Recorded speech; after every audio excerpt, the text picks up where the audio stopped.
Hey YouTube, Custom Edge Works here with another knife review. This time it is something that I customized myself. It is definitely been done before. It's the Boker Kwaiken, and not a big fan of Boker knives generally speaking. From my experience, and I've handled probably, I don't know, 50 or 60 different of their models of their knives, and they're usually very subpar for what I look for, even at their price point. Not happy with the materials they use. Fit and finish are usually very, very poor. And I think that's why this one slipped by me and I never had the opportunity to see this design, because I am a fan of it.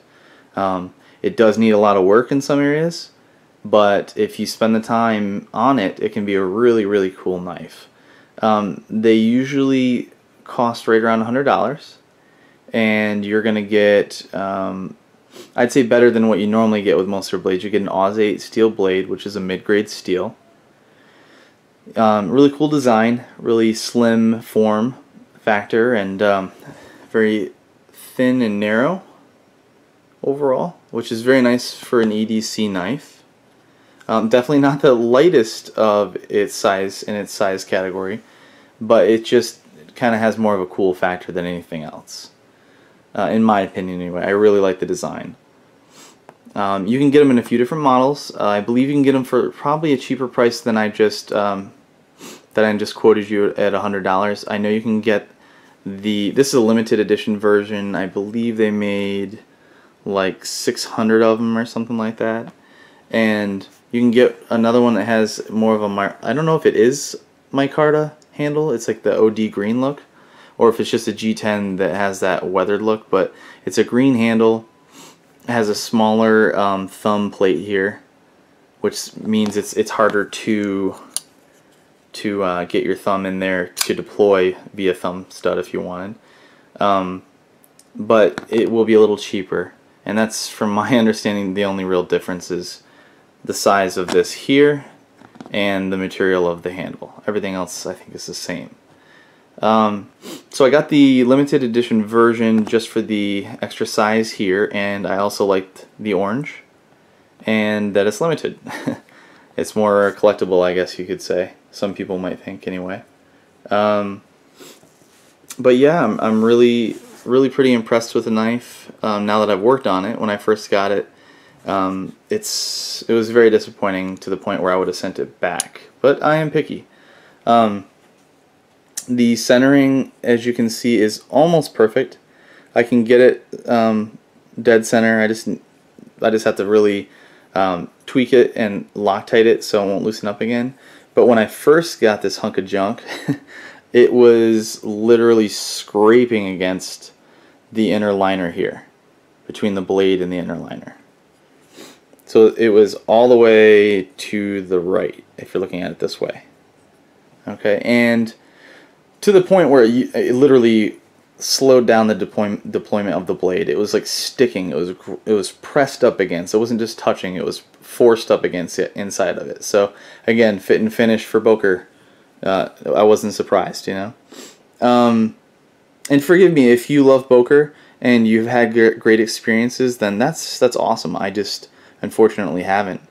And then I see their pricing and I'm thinking, man, every time I've handled one of their blades, you know, I would say that even their nicest knives are worth half what they charge for them, just because of, again, what I've seen.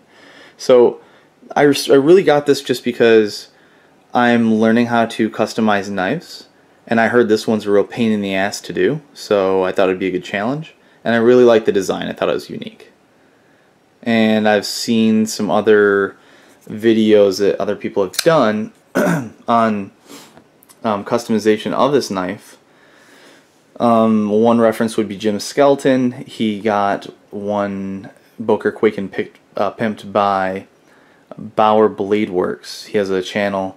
He's there out of Michigan. I think he's relocating to Pennsylvania. He does some really cool work, and I'll show you one of his knives that he did for me, which kind of inspired me.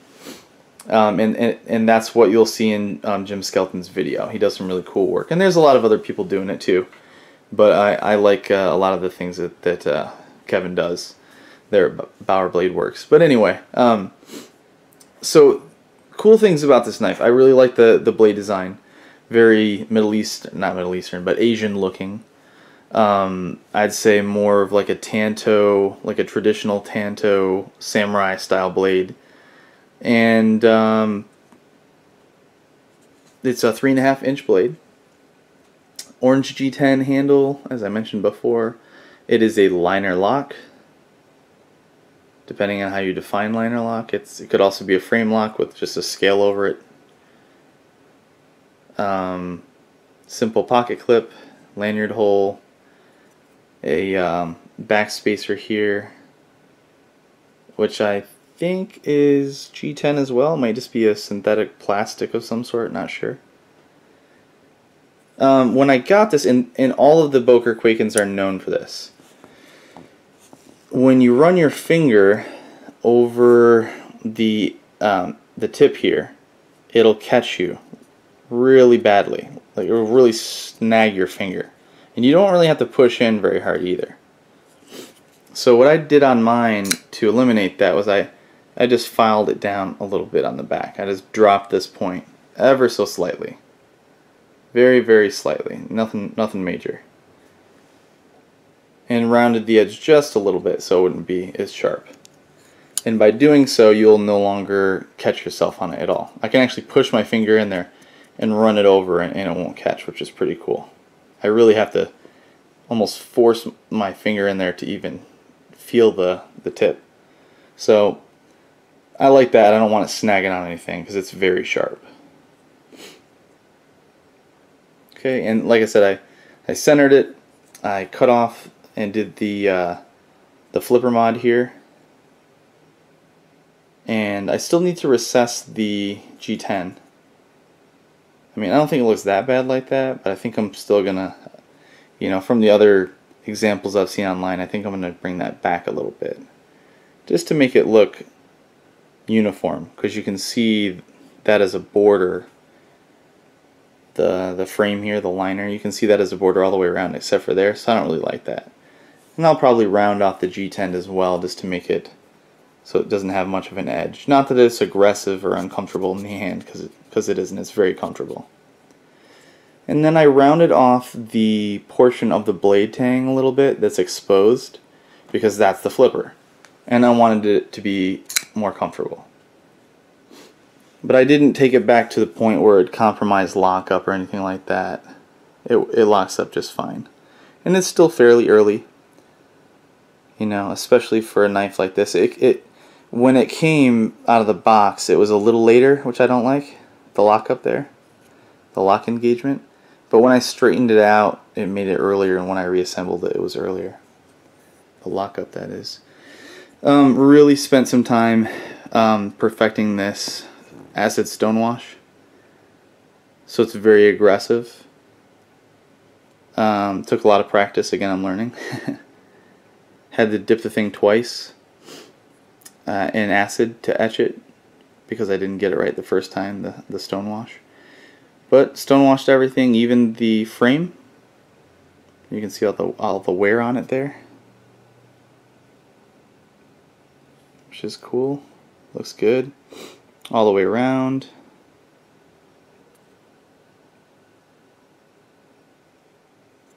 And the pocket clip as well.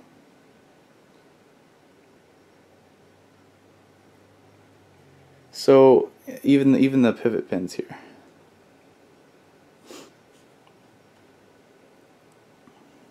So I like that. And it turned out really well. I think anyway. I really like it. But they weren't kidding. Man, when people were talking about this being a challenge to pimp or customize, I think the biggest challenge is really reassembly. The IKBS ball bearings, which I'm a fan of because they're some of the smoothest out of flippers. They're also the biggest pain in the ass because those ball bearings in there are very small and they just kind of go everywhere. I ended up losing one on each side which doesn't end up mattering very much, or it doesn't matter at all. But man, it was a pain in the ass every time I had to, put them all back in there, and they're bouncing around. And I can't remember how many times my wife would walk in and see me face down on the floor looking for a stupid tiny little bearing, and she'd just laugh at me because she'd keep asking me, why don't you do that like over a tray or something like that? And then I did, and the stupid ball bearings bounced into the tray and then back out and then onto the floor again. So then I'm down there with my flashlight, but I'll find a better method, I'm sure of it, because I know I'm going to be customizing more of these. I have so many cool ideas for these, and they're fun to mess with. And again, I love the design. I think it looks really cool. I'm trying to think if I did anything else to it that's worth mentioning. I don't really think so. I mean, I put a sick, crazy awesome edge on it, and then I told you I had to stonewash it again, and so you can actually see that it's all chipped up and ruined. I have to resharpen it, which is no big deal. I just haven't gotten around to it, but it was stupid sharp, like I have most of my blades. It was mirror finish, and yeah, it was crazy, but you can see how banged up it is from the stonewashing. And I don't know if the camera and the lighting, I need to tweak the lighting, but it's really, the blade has been darkened as much as possible, as much as you'll probably be able to get any acid to darken a blade, which is what I was going for. And then I didn't really just do a mild stonewash just to show a little bit of contrast. I really wanted to beat the shit out of it with the stonewash to really give it an aggressive, worn, almost like it's seen combat sort of look. But it covered up everything that used to be on there. Right here it used to say the serial number, like 200 out of 600 or whatever it was. And on the bottom it used to say Oz 8. And on this side of the blade it would say the maker, I think it was Bradley or something like that. And then IKBS for the bearing system. Okay, so that's my knife. That's the one I did. First of many. Well, not first knife being pimped, but this is the first Boker Kwaiken of many that I've done. And I like it. It's very nice. One thing I will note is that for its size, it's a little heavy. Definitely not a deal breaker for EDC carry. It's going to be fine for that role. But hey, the lighter the better. Why not? So one day I'll probably tear this apart again and replace the handle scales with something cooler. I do like the orange look though. And I'll probably drill out or mill out or skeletonize these liners here and lighten it up. Well, that'll probably take, I mean, this thing's so thick, the liners on this, and I'll drill it or mill it so much that I'll probably be able to shave off a full ounce, I'd say, on this. And I'm moving this way up here to make room for something even cooler than mine, which is, as I mentioned earlier, the one that was pimped or customized for me by Bower Bladeworks. A little free advertisement for him. And I wanted to do my own so I can compare my work to a pro's, since I'm just learning. And wow, very cool. I mean, obviously he's using materials that I can't, because I don't know how to, I don't have the equipment to grind or shape handle materials like this. So I'm limited with a Dremel tool and just a handful of other things to do what I do. But man, one day, that's just so cool looking. And I asked him to do, a nice high-end carbon fiber with red G10 liners. And I don't know if you're really going to see very well. Yeah, there you go, that's a little better. The red liners there inside, they're very thin, and I asked actually specifically for like a blood red. I didn't want something really bright, And then he did the gear pattern flush as I asked for the backspacer there. He did a great job, very symmetrical.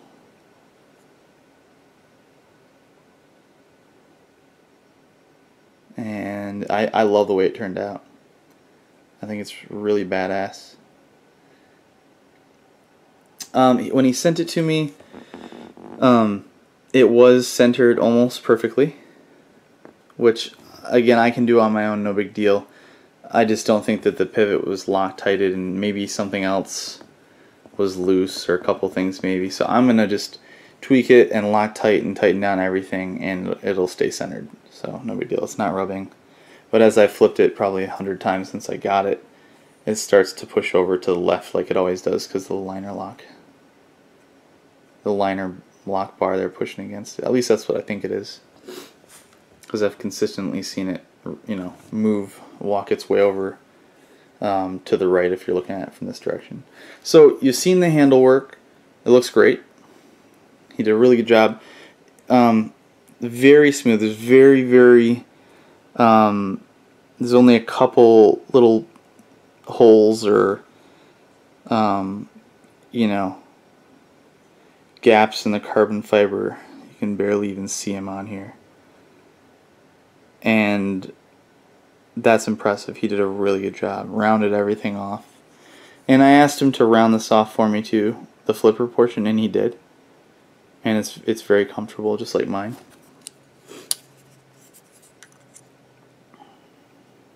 I rounded mine off a little bit more, I think. Yeah, just a little bit. And I asked for all the hardware to be acid stonewashed. Now, his blade is maybe either the same darkness or maybe a little bit darker. I think that it's technically the same darkness. He just didn't stonewash it quite as much. And so, because I have more wear on mine, it lightened it up a little bit. But as you can see, I probably just soaked my liners longer and got them darker. Either that or he just didn't do an acid stonewash. Maybe he just stonewashed it. I don't know. But he did do an acid stonewash on the pocket clip, just like I did.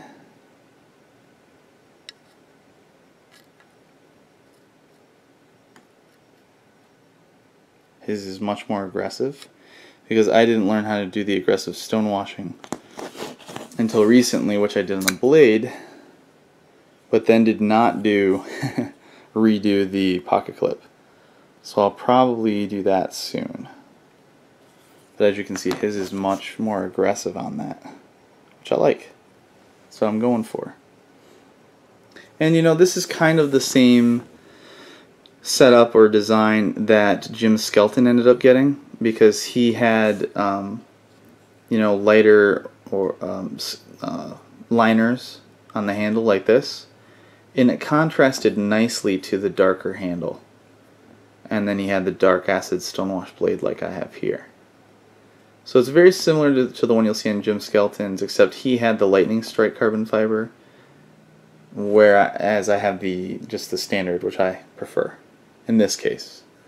And then he had like a dark purple, and I have red. And I have a gear pattern, and Jim's didn't. So, you know, very similar blade finish. I think, again, he just didn't stonewash it as long, so you'll see more of the actual black, which I kind of like. Basically when I saw this I said, maybe I need to do a little less acid stonewash. It looks like it got a little bit more aggressive on this side, which is kind of similar to how mine is. Damn lighting in this is just not good. But yeah, similar finish, I think. Again, just a little bit more stonewashing on mine. But man, the finish on his blade I mean, everything just looks great fit and finish wise here. So I'm a huge fan. He did a great job. The edge is nice. He used a, I know he uses Wicked Edge, and it isn't quite as glassy mirror as what I usually put on mine with my Edge Pro Apex, but I don't know anything about the Wicked Edge besides it's awesome. So I'm sure if he wanted to, he probably could get that mirror finish that I get. But his edge is beautiful. It's very sharp. It's very clean. The geometry on it is really nice, and I love the angle he put on it. It was really nice. So big thumbs up on that as well. So overall, wow, you know, he did a great job. His work is clean. He's very professional. He's very courteous. He makes it the way you want it. He really does. And I've seen a lot of his work over the years, so I think his books are closed right now, and hopefully they'll open back up in the future. But if not, you can always shoot me an email, because I've pimped 3 Quakens and about a dozen other knives since I started. So if you can't get a hold of anybody else, I can probably help you out too. I'm just not at the point where I can do different handle material. So really where I'm at is just different blade finishing and or designs, which you'll see in some of my other videos. Another thing I do is, I guess you could say optimizing blades, I'll call it. There's a lot of different small flaws in knives that I'll fix for you. I just put those finishing touches that takes it from a good knife to an excellent knife. You know, fixing lock up, lock rock, blade centering, rounding off edges to make it more comfortable, adding jimping, which I've done on a lot of my knives. You'll see plenty of videos like that as well. But let me put the better one up front here. So there you have it. One thing I did notice is that because I asked for additional material underneath the carbon fiber there, that red G10, it did thicken it up overall more than mine, of course, more than the original. And you can see right there, it's just thicker. Noticeably, you know, in hand and everything, in pocket. I doubt it's going to really weigh much more of a difference. I don't really feel much of a difference, so I don't know, we'll see. The original is 4.3 ounces. Is this like 5? 4.6, so 4.6. Yeah, so 0.3 ounces. Let's just call it nothing. It really doesn't add any weight to add that extra material on there. So that's really not an issue. It's just ergonomics. It's just a little rounder, a little thicker. That's pretty much it, guys. I hope you enjoyed the review. They're really cool knives. There's so much you can do with them. I have, like I said, a ton of different ideas on what I want to do. Oh yeah, you can also get, if I didn't mention this already, you can get from the factory, from Boker now, a flipper modded version that's already, it actually looks a lot like this. They just cut off this portion here and they don't recess the G10. Okay, so like I said, I don't like that. That's why I'm going to bring mine back. Like I said, I was just anxious to get this on video and do a review on it, and so that's why I didn't refinish my edge or recess that G10, but it will come like that. Also, they made a real flipper version this year. I think it might have come out late last year, and the handle is made of titanium, like a smooth, plain titanium, so you could play around, do whatever you want with that, all sorts of customization. And then they don't need to take this piece off now to make it a flipper. They actually added a flipping, it's more like a bulge right here, which I don't like the way it looks at all. I think it looks stupid. This is a flipper. The one they give you is more like this bump. you'll see what I'm talking about. And I've actually heard some people who I trust their judgment say that the flipping on it isn't all that great because of the design of the flipper. So you might want to look into that a little bit, or you might want to customize it if at all possible. So there you have it. Let me know if you have any suggestions or questions. I always welcome that. Like I said, I'm still learning, so both on reviewing and customizing knives. So let me know your thoughts, and thanks for watching.